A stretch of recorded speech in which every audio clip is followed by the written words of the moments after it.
Recording in progress. 係咁咩叫332咧？就係即係8下啦加埋 ，OK。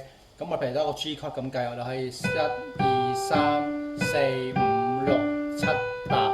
咁所以見到3個加3個加2個嗱，3個、3個、2個 ，OK。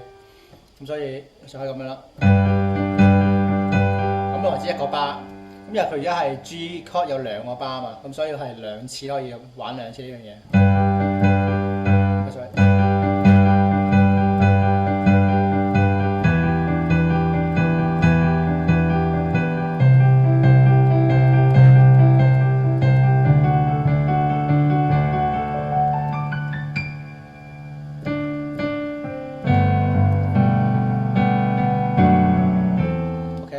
咁先你見到我可能 keep 住都用緊 G chord 咁樣做嘅，咁啱可能呢個 G 我用呢個彈法即係513啦。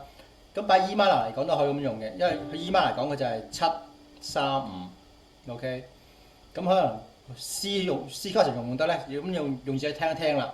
佢樂理上可能可以得嘅，因為可能佢 C 嚟講呢個可能係2音、5音、7音，咁你要試一試啊。咁我哋試聽聽咯喎。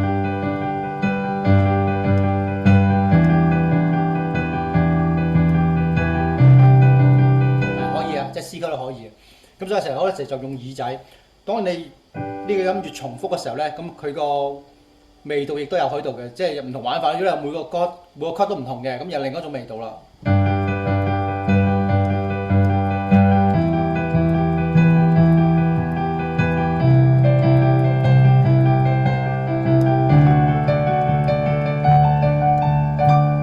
OK， 呢個就係個前奏332嘅做法啦。咁左手就都係8度咯，係啦。